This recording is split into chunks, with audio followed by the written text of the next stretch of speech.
And welcome! Today I'd like to show you how to play the snare drum part to an exercise called Cheesy Poofs. Now this is a drum corps piece, originally written by Murray Gusseck for the Santa Clara Vanguard. This is something drumlines might play in the lot as an exercise before the show. And to take a moment to show off to the crowds, of course. So I never marched in drum corps. I actually grew up as a mallet player, and these days I'm primarily a musical theater percussionist. I'm normally busy in pits and being on tour. So I only learned this recently thanks to New York City being shut down for the pandemic and finally having some free time. For some reason I thought this would be fun. To start with, I too will play at parking lot tempo, or tempo de lot as I understand it, which is about 130 beats per minute. I promise to slow it down later on.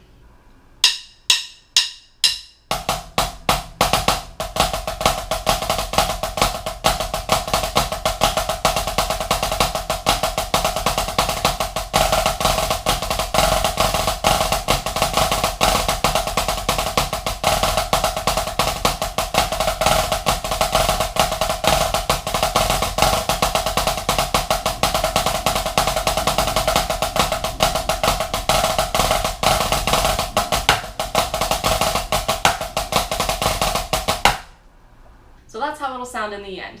Now, if you'd like to see it written out, you can find it in Fresh Perspectives for the Modern Drumline by Jim Casella and Murray Gusseck. There's 3 variations of this exercise, each one a little bit harder than the last. So, of course we're going to play the hardest one, because if you can play this one, you've got the other ones too. If you do have the music in front of you, you can probably see where the fun parts are. We'll mostly be working with flam 5s, nested triplets, and some cross rhythmic work. So be looking forward to all of that. And while just about every downbeat is accented, everything in between needs to be kept down. So a lot of finger technique for your downstrokes and keeping everything low and fast. Good luck. Let's start at the top. I'm setting my metronome for 80 beats per minute in case you'd like to practice what we're doing here on your own. This first measure isn't anything complicated, but it is sort of a opening statement to the rest of this monster. The next section involves mostly flam accents. Nothing too crazy just yet, but take a look at beat 3. If you look closely, you might notice that the accents and sticking pattern causes a sort of polyrhythm. It may sound like a polyrhythm, but when you take out the flam and the accents, it's really just 1, 2, and 3. It's really the accents that make it sound polyrhythmic. Without the flam and the accents, this is how it'll sound. Now beat 3 will sound like this when you put all the fancy stuff back in. And just notice how one hand stays down, while the other plays all the accents. The best part of this section is these 2 measures mirror each other. So once you have measure 2, all you gotta do is play it again, but starting on the left. When you put them together, this is how it'll sound.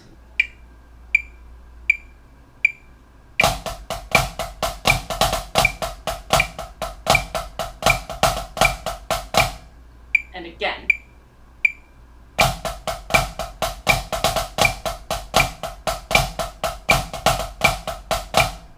Once you have that down solid, we'll move on. Our next measure brings us our first set of nested triplets. On beat 2 and 3, you'll see a 9 tuplet. How's that gonna sound, you may ask? Well, it'll go a little something like this.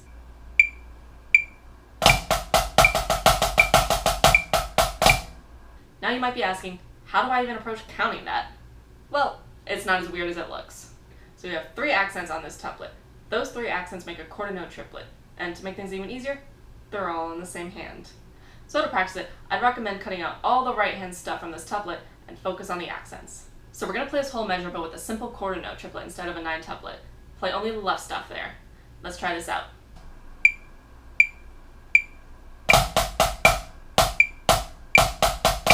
Let's do it one more time.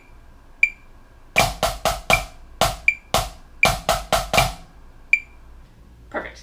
Now, once you feel comfortable with that, we can add in all the little in-between notes. Think of each grouping as its own triplet, so you end up with triplets within triplets. But remember to focus on the big beats of this thing. The good news is, once you have that down, all you gotta do is, well, play it again, because the next measure is a repeat. Let's play measures 4 and 5 together.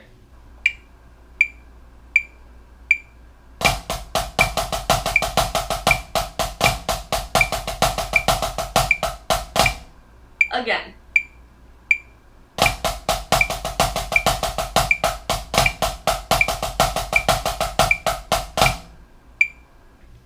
So you remember measures 2 and 3?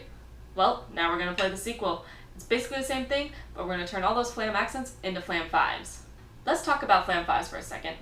The name implies that there will be a flam, and there's 5 notes in there somewhere, but not exactly how to do it. So let's break it down. A flam 5 is a lot like a flam accent. It still has a triple figure and there's a flam at the beginning of it, but we're gonna have to put some doubles into it. Both the first and the second note are gonna be played with doubles, turning the eighth notes we know and love into 16th notes. Fortunately, the third note is going to stay the same as it was. So our sticking will go a little bit like this. A flam into a double on the right, a double on the left, and a single note on the right. Flip it over and mirror it on your left hand. If you're having trouble with the coordination, especially in your faster tempos, take out the flam and just focus on the doubles. Then put the flam back in when you're ready. Speed it up when you feel comfortable, and then we'll be able to put your flam fives to work. When you're ready, join me with measures 6 and 7.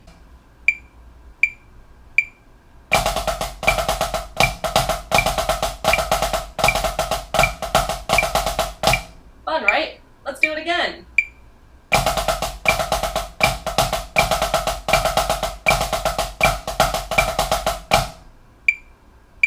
Now you might just recognize these next two measures. That's right, we've got another sequel. This time a measures 4 and 5. In this sequel, beat 1 becomes a flam 5. Ready to play it with me?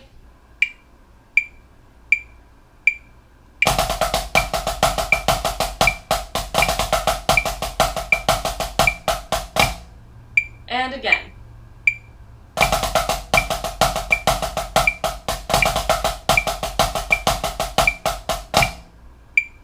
Good work. Let's keep moving. Now, measure 10 takes what we did back in measure 6 and 7 and just kind of condenses it a little. No new rhythm, just a different order of things. We're going to start with the polyrhythmic figure on our right, followed by a flam 5. Now all you have to do is the same thing on the left. And I have more good news for you. Once you have that measure, you have the next one too, because it repeats. Let's go ahead and put those two measures together now.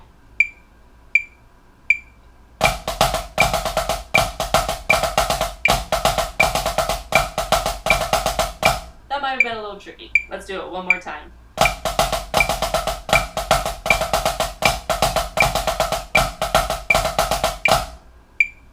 The next thing we'll see will be an old friend of us, a good old nested triplet. Power right on through that and join me in measure 13. Here, we don't have any fancy flams or slashes on our notes, but what we do have is another nested triplet. Same rhythm as before, but sticking is going to be switched. We're going to start on our right hand, like so. We know that rhythm, so let's keep moving. The next two beats aren't flam 5s, but they are 5 something. They're good old 5 tuplets, but they do have kind of a fancy sticking pattern though.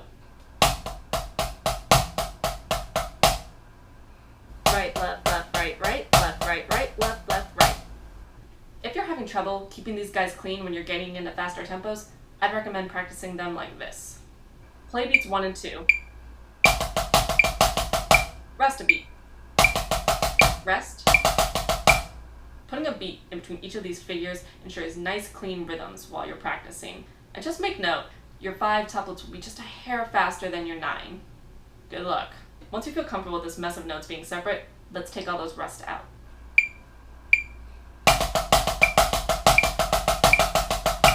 Let's do it one more time.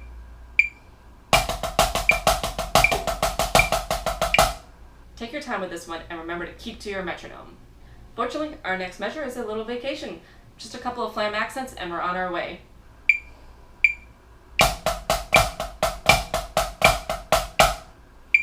Afterwards, we'll just kick it up a notch and turn those flam accents into flam 5s.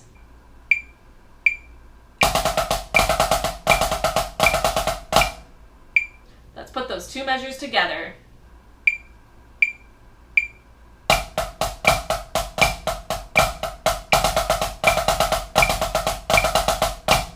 Once again.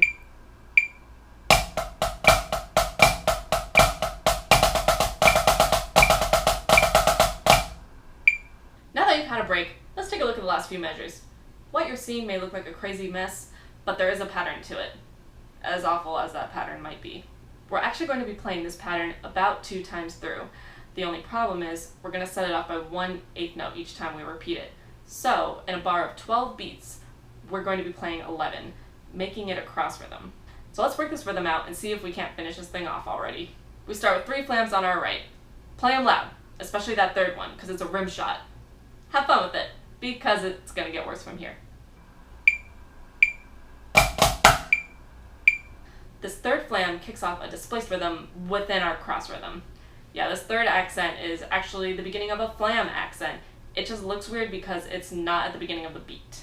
And remember that 2 against 3 polyrhythm we did a while back? Well, it's here again. Follow that flam accent with our favorite figure. Again! Even more fun, the flam 5 is back too. Chuck one of those on to the end of that sequence. To summarize, we have 2 accents, 1 flam accent, a polyrhythmic figure, and a flam 5, all in a row. Let's see if we can put it together.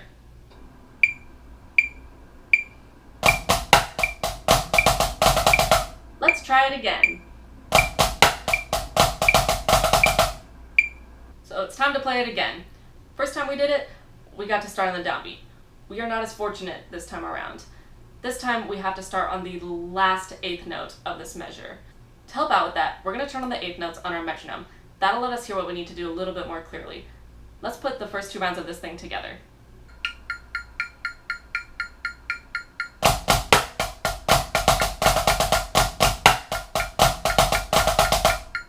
Try it again.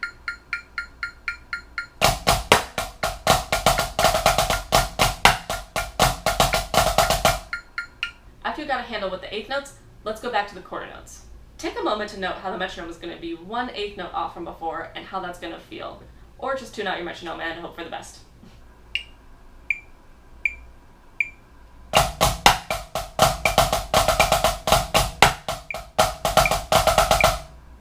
Once more.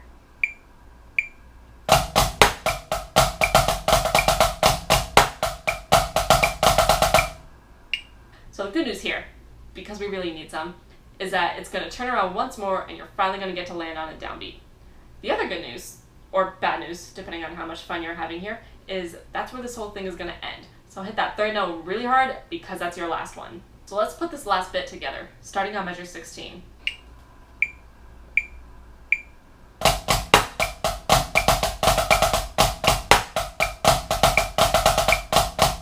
I'm not going to assume that went well, so let's do it again.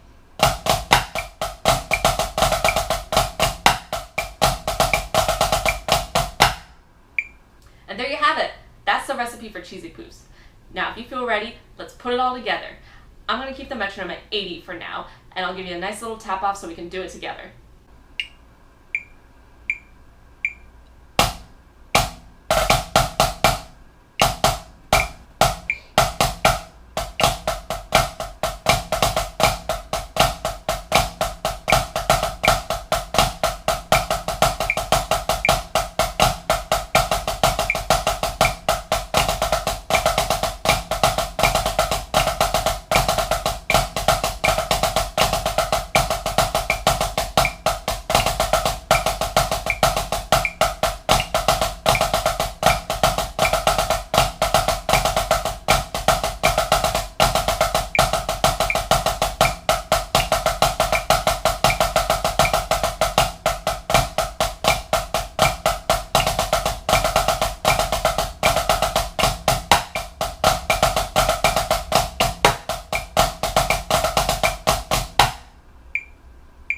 How did that go? Well, however it went, we're going to speed things up a little bit. I'm going to jump us up to 100, and you can join me when you're ready.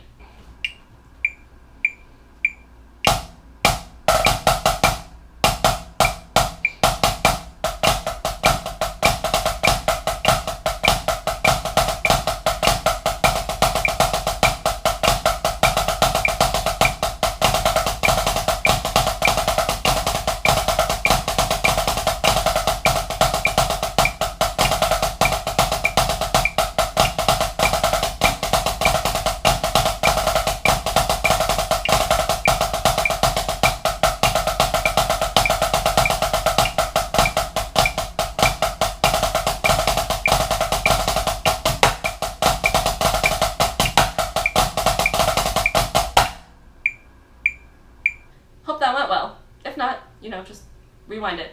Or you can use the YouTube custom speed function to bridge the gap. Either way, this is a video, I can't judge you. But if you're not going to rewind it now, let's jump ahead to 115 and play it again.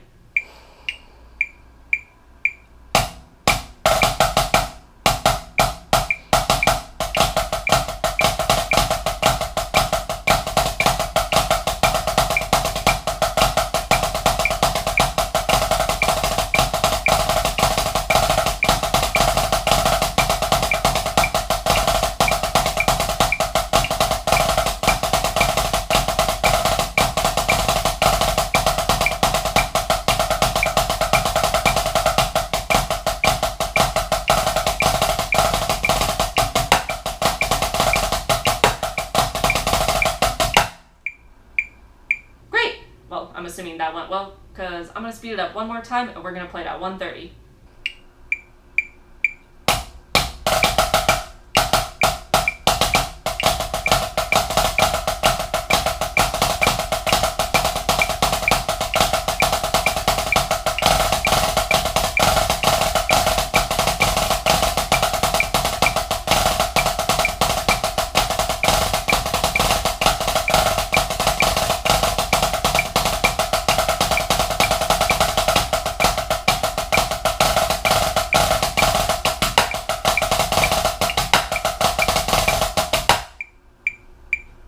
And that's how you play the snare part to Cheesy Poofs. Please don't wait for me to do the tenor part, because I'm not going to do that. I hope this helped. If so, let me know. Maybe I'll do another one of these things. It kind of depends on how long the apocalypse goes for. So until I see you again, keep practicing and stay safe out there.